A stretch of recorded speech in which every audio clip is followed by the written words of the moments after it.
Willkommen in einem anderen aufregendes Video, or welcome to yet another exciting video. In this case, part 1 of my Season 2 series of videos. In this case, this is a conclusion of my Season 2 analysis, which also includes information from Season 1.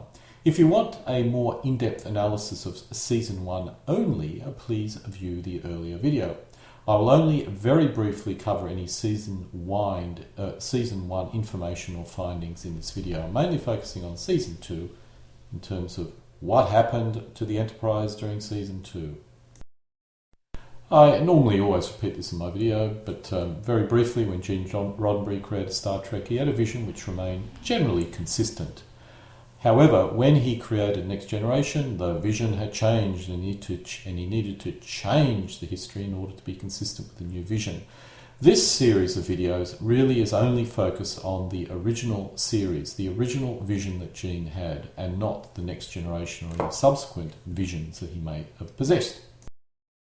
It's very important to understand that the events of Star Trek, the original series, is not consistent with our existing timeline. The first major divergence, obviously, is World War III. I originally assumed that the Enterprise visit back in 1969 may have been the trigger to split the timelines, but after I viewed Season 2, it's clear that Gary 7 caused this change or split. Gary 7 stopped World War III, which basically caused the Next Generation timeline to be created, or possibly even our timeline to be created. This is a diagram which shows what I think has occurred. There are three concurrent timelines here, the TOS, TNG, and of course our own personal timeline. If you go to the later Star Trek series, then you would probably have additional timelines. The first thing I'll be covering is the planets that we've encountered in total. In Season 2, we see a total of 17 human United Earth or Federation member planets. I'm assuming a non-colony planet or a full-fledged member of the Federation or United Earth has voting rights and a level of independence. I'm also assuming it has reached some critical economic size, which must be greater than 1 million inhabitants based on the colony in Operation Annihilate episode. Our total number of colonies go to 22 when we include Season 2. Now, there don't seem to be any Allied Federation colony planets mentioned, although there must be some, particularly for the Vulcans and probably the other races, Andorans, etc. The final type of planets that we'll mention are, for want of a better word, human mining, farming, research and penal planets. And our number has gone from 8 in Season 1 up to 10 in Season 2.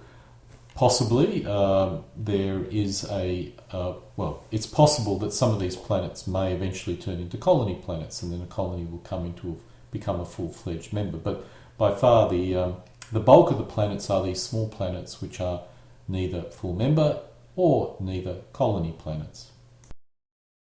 The starbases are rather confusing initially, but we pretty much ascertain that a starbase is not a floating base that floats around a planet. It actually is a whole planet which is Federation owned, manned and provides a full range of Federation services.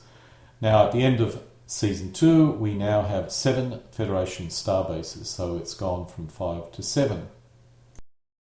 The final planet count that we'll be looking at for the Federation are alien full member planets. As I indicated before, I don't actually have a tally of alien colony planets, and I'm certain there must have been those particular type of planets, but we certainly do have some tallies of alien member planets, and they go up quite significantly in Season 2, from originally in Season 3 only 3 up to 9 in Season 2.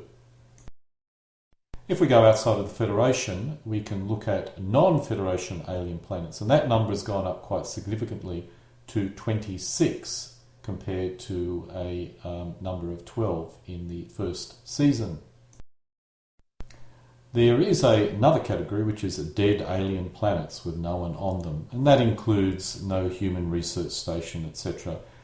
In Season 2 we identify one more, so the number of dead alien planets goes up to 9. There's certainly a lot of dead alien planets out there. Let's now look at percentages. If we assume Kirk has travelled across 2/5 of the Federation, and that's a big assumption, he has come across 26 member planets of the Federation. Then if we multiply this by 2.5, let's say, which is 2/5 of the Federation, we get 65 planets, which is close to the 70 that we saw at the end of Season 1. As there are supposed to be 150 member planets, according to other, unverified sources, but it seems reasonable, Kirk has probably only visited or mentioned half of them, which probably seems reasonable. Now, if we include all the colony, mining, farming, penal, star bases and research planets, we get a number of 38 planets in total, multiplied by our 2.5, which is our 2/5, gives us 95 planets. This is less than the Season 1 value, so Kirk has been visiting a lot less of these comparatively minor planets, which again seems reasonable. This gives us a rough guide to how many inhabited planets possibly are in the Federation, as well as their actual breakdowns. Now the last is extrapolating the percentages and trying to work out what the total number of each planet type is in the Federation. Now this must be wrong because it doesn't make any sense, and it's only there as an FYI. But I've shown the possible population of all the planets by type based on the percentages shown. I would suggest the value for human colonies, star bases and dead alien planets with humans on them is far too high and probably caused by Kirk visiting more of these types of planets than others. But it does give you kind of an idea of the planet distribution.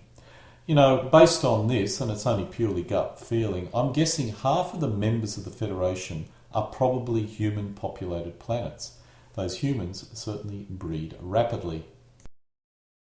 Now, I'm basing my total number of planets from a much later Star Trek TV series. And while it doesn't actually, exist in the original generation sort of content or data, I see no reason to not particularly believe it. Now, they state that there are 150 Federation member planets and 700 other Federation planets in 2264. Now, based on our current journeys in Season 1 and 2, we've identified 26 Federation member planets, or just under 18% of the total. We've identified 45 other Federation planets, or just over 6% of the total. We've really only touched on a little bit of the Federation in the first 2 seasons of Star Trek, and, again, this probably is a reasonable thing to have occurred. Now, I'll be looking at what I think may be a possible journey of the Enterprise during Season 2. A lot of assumptions made in this, but first, when you look at the maps that I'm about to show you, it's important to realise that the Federation is 3-dimensional. Using Earth as its centre, it probably spans at least 400 light years in all directions, including up and down, obviously. Now, there obviously must be outposts beyond the border, which I'll include if I have sufficient evidence in the episode.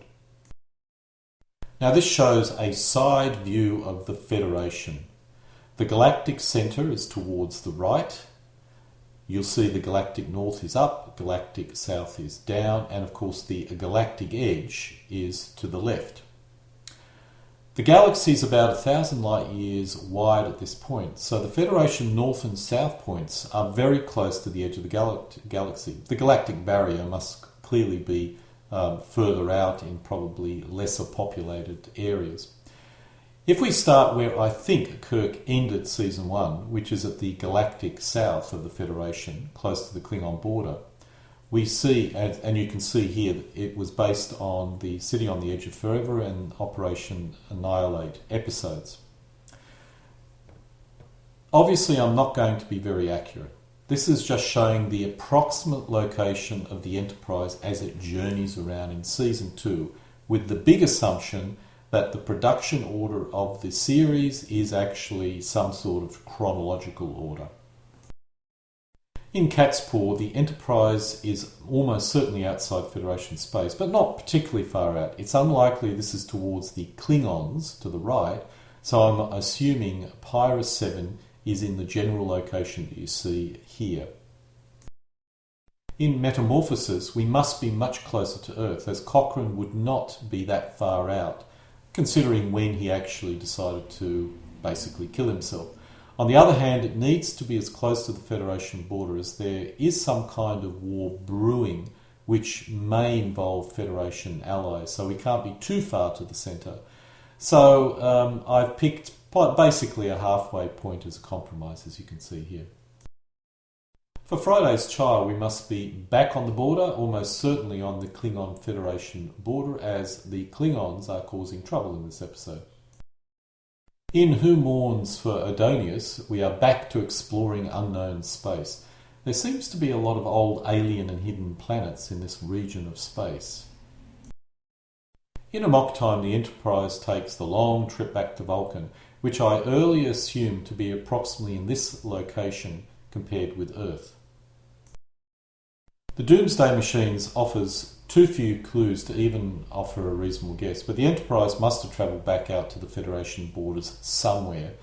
Wolf in the Fold brings us back into Federation space. In the Changeling, the Apple, Mirror, all take us back to the edge of Federation space. Now, I have no idea where this area could be. There's inadequate clues, so I've basically made a whole bunch of guesses, which is the big star that you see there. The Deadly Years takes us back all the way over to the Romulan border that you see here, which is a pretty large journey. Then, with iMud, we go back beyond Federation space, which has to be free of Romulans. Now, we know the following episode, which is The Trouble with Tribbles, takes us back to Klingon border. So perhaps there is a gap between the Klingons and Romulans, which this unknown planet could exist in. For The Trouble with Tribbles, we are back on the Klingon border. When we get to Bread and Circuses, we're obviously back beyond the border, but well away from the Klingons somewhere. So I've just picked a random spot here. Journey to Babel takes us back into Federation space. A Private Little War takes us back to the Klingon border. And the Gamesters of Triskelion takes us back to the border. I have to assume in some new area.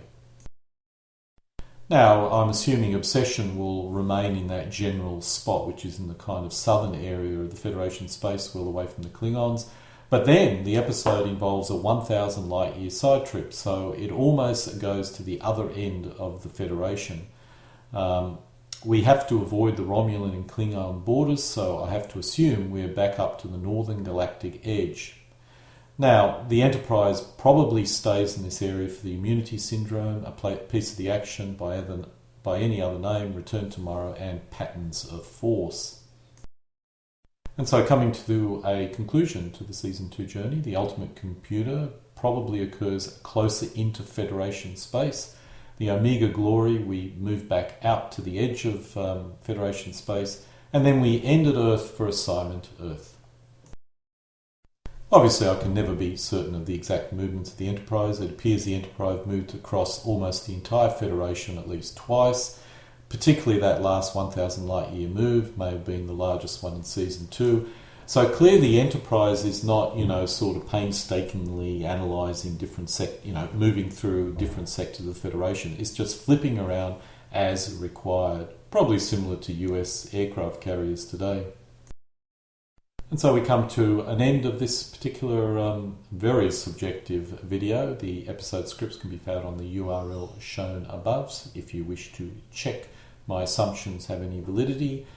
Alle guten Dinge kommen zu einem Ende.